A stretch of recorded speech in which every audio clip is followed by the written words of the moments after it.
어렸을 때부터 근시가 심했습니다. 그래서 사실 이제 그 군대 관련해서도 눈 때문에 근시 때문에 4급을 받기까지 했습니다. 아, 뭐 근시 자체가 뭐 눈의 건강도와는 사실 상관은 없죠. 사실 나이가 30대 이상 들면서 컨디션과 관련해서 눈이 나빠지는 건 보통 근시 쪽이 아니라 난시 쪽이죠. 우리가 초점이 잘 안 맞는다든지 아니면 사물의 경계가 약간 뿌옇다든지 이러한 이제 난시 쪽의 그 증상이 점점 심해질 때 그건 이제 눈의 건강도가 떨어진다라고 볼 수 있습니다. 이러한 건강도는 사실 몸의 전반적인 기능과 밀접하게 관련이 있습니다. 어떠한 장기 아니면 그냥 단순히 눈의 컨디션만으로도 이렇게 눈의 시력이 나빠지진 않고요. 몸의 전반적인 기능이 저하가 됐을 때 특히 간, 폐 이 두 가지 장기와 좀 밀접한 관련이 있는데요. 뭐 예를 들면 우리가 황달에 걸렸을 때 눈이 노래집니다. 그리고 좀 만성 질환이지만 당뇨 질환일 때에는 이 눈의 뒤편에 있는 망막의 병변이 진행돼서 이제 카메라 기능이 아예 떨어지는 상황까지도 나타날 수 있습니다. 이렇듯이 이제 몸의 전반적인 컨디션이 또 눈의 기능을 또 결정하기 때문에 이러한 이제 나이가 들면서 우리가 전체적인 그 기능 저하가 나타날 때는 눈의 건강도 같이 나빠질 수 있다는 점, 그런 점을 좀 참고해 주셨으면 좋겠고요.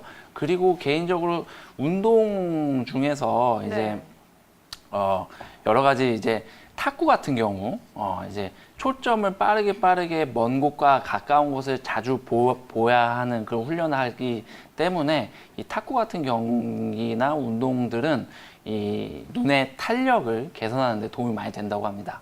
그렇듯이 이런 운동을 해보시는 것도 어떨까 생각이 듭니다. 네.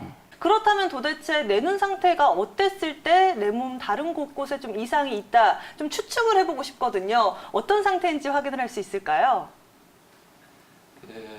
눈의 색깔을 먼저 봤을 때 아까 제가 말씀드렸듯이 노란색을 약간 띠게 된다면 그때는 이제 간의 병변일 가능성이 좀 높습니다.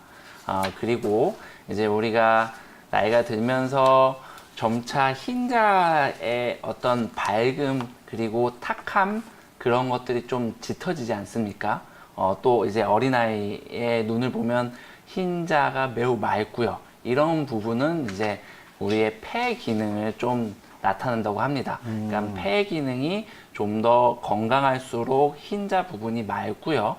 폐 기운이 그리고 이제 폐에서 산소와 이산화탄소의 교환 속도가 점차 낮아지고 좀 점차 노년기에 갈수록 흰자의 색깔이 약간씩 탁하다고 합니다. 그리고 이 성장기에는 당연히 이제 이 안구 자체가 길어지긴 하지만 또 이제 우리 몸의 진액의 흐름에 따라서 그러니까 이 수정체 안에는 지속적으로 새로운 진액이 들어오고 빠져나가고요.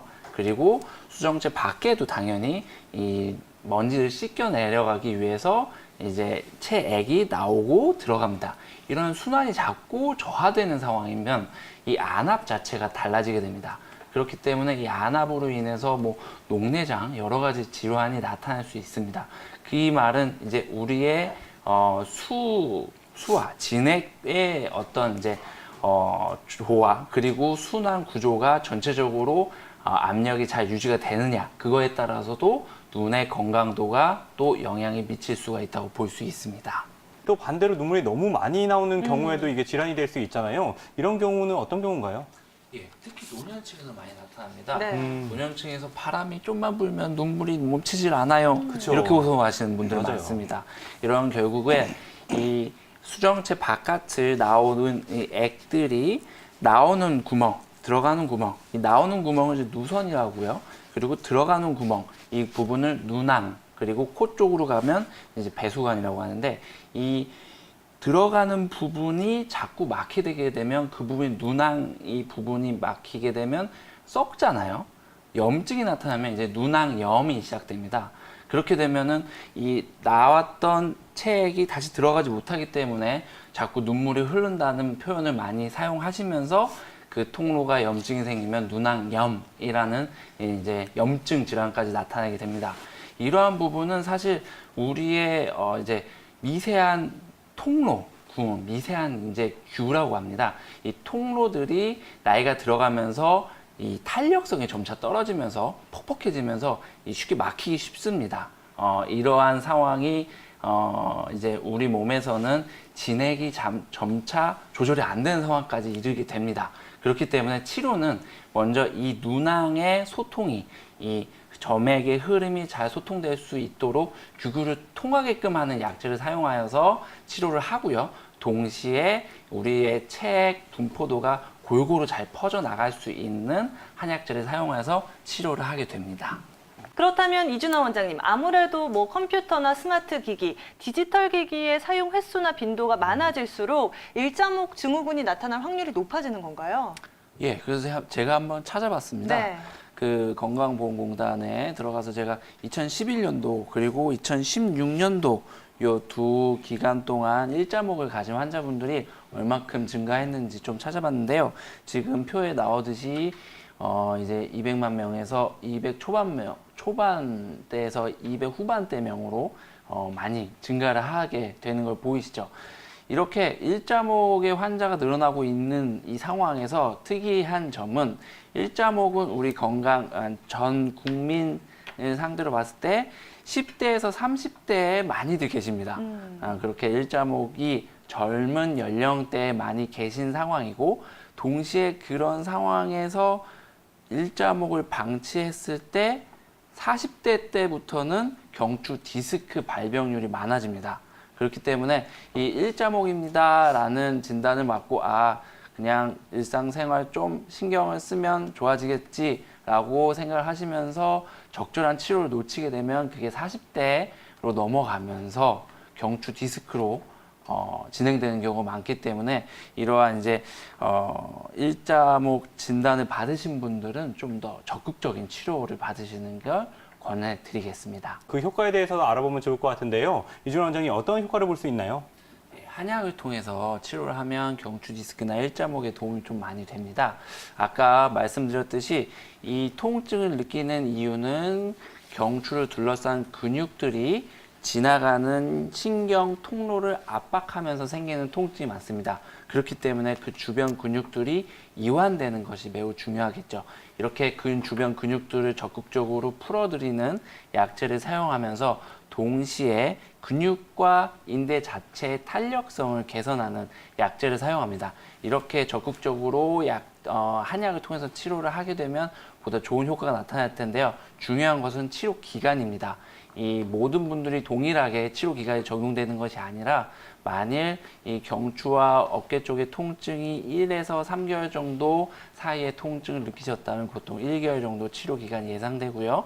그리고 이제 3에서 6개월 정도 그러니까 아까 말씀드렸던 3개월 이하인 경우에는 1개월 정도 치료가 예상되고요.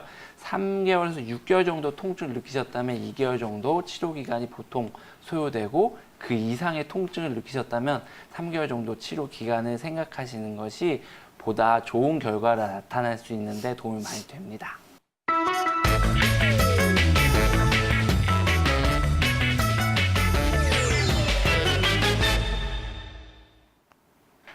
예, 오늘의 건강 꿀팁 이준하 원장입니다.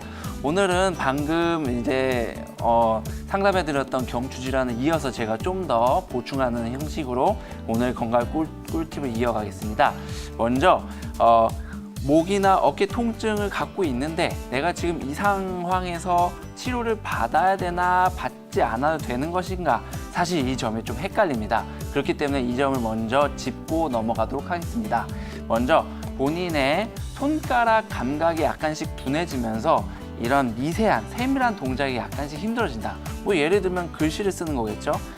내지는 이제 작은 나사를 돌릴 때 잘 잡기가 힘들다, 이런 미세한 동작을 할 때 약간 어색하다, 이런 증상을 느끼신다면 한번 의심해 볼 필요가 있고요. 그리고 기침을 할 때나 아니면 이제 상대방이 머리 정수리를 이렇게 지그시 누를 때 목의 통증이 자연스럽게 올라간다, 이런 상황일 때는 치료를 한번 생각해 보시는 걸 좋습니다. 그리고 두통이 자주 나타나는 데 있어서 보통 두통약을 먹으면 편두통 같은 경우, 혈관 긴장성 두통 같은 경우는 두통약을 복용하시면 금방 좋아지잖아요. 근데 두통약을 복용하셔도 증상이 계속 남아있다면 한번 이 경추 질환 그리고 병원에 가셔서 진단과 치료를 권해드리는 상황이라고 생각을 하시면 좋습니다. 다음으로 이 병원에 가셔서 진단을 받았어요. 경추 디스크가 아닙니다라고 진단을 받았는데도 불구하고 통증이 만성적으로 있는 분들이 많습니다. 이러한 경우에는 좀 왜 그럴까요? 라고 고민을 호소하시는 분들이 많은데요. 이 이유는 사실 경추 디스크는 이 뼈 안에 있는 이제 디스크라는 어떤 물풍선이 터지면서 그 바로 옆에 있는 신경을 누르는 경우입니다. 하지만 우리의 신경은 거기에만 위치해 있는 게 아니죠. 그 줄기에서 빠져나가는 여러 가지 이제 가지 신경들이 있습니다. 여러 가지 가지 신경들을 근육들이 눌렀어도 통증이 나타날 수 있습니다. 마치 이제 경추 디스크와 비슷한 뭐 저림 증상, 날카로운 통증, 여러 가지 통증이 나타날 수 있기 때문에 경추 디스크가 아님에도 불구하고 이러한 통증이 나타날 수 있습니다. 지금 그림을 보시게 되면은 일자목입니다. 이 SCM이라는 큰 근육이 전체적으로 머리를 앞으로 끌고 나가게 됩니다. 이러한 SCM 이 근육이 주요 신경들과 혈관들을 압박하기 쉽습니다. 이럴 때 이제 신경들이 압박되면서 디스크와 비슷한 통증이 나타난다는 점 기억하시면 좀 더 치료에 적극적인 도움이 될 수 있습니다. 다음으로는 이러한 나의 어떤 생활 패턴이 나의 통증을 유발할까라고 이제 걱정하시는 분이 많은데 저는 한 가지를 뽑자면 핸드폰이라고 말씀을 드릴 수 있습니다. 이유는 핸드폰을 볼 때 우리가 정면으로 이런 식으로 보시는 분들은 거의 없지요. 대부분은 고개를 숙이고 대부분 60도 정도 각도로 핸드폰을 보기 시작합니다.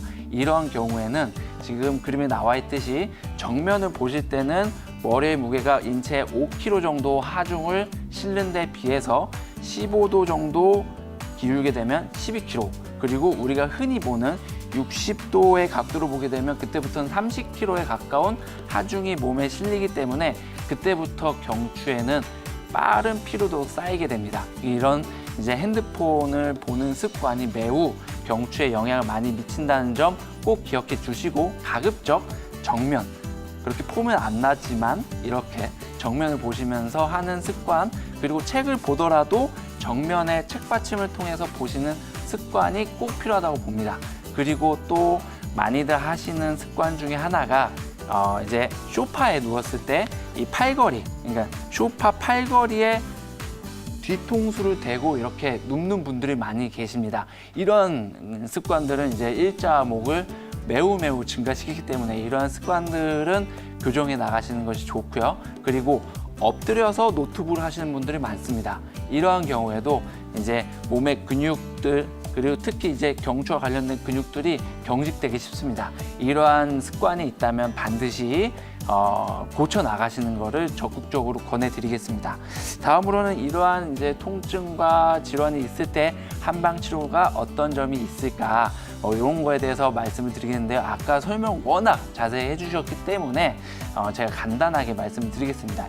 이 추나요법, 당연히 일자목은 경추가 일자로 배열되어 있기 때문에 다시 C자 곡선을 찾는 데 있어서는 이 경추 추나요법이 매우 효과적입니다. 그러면서 동시에 이 신경 주변에 염증이 있다면 이 염증을 치료하는 데 있어서는 약침 치료가 매우 효과적이고요. 마지막으로 이 모든 곡선이 일자로 되는 데는 이 근육들의 경직이 매우 큰 영향을 미치고요. 이러한 근육들을 완화시키고 부드럽게 하고 다시 탄력을 회복하는 데는 한약이 효과가 매우 좋다는 점 기억해 주시고요. 오늘의 꿀팁 여기까지 전해드리겠습니다. 감사합니다.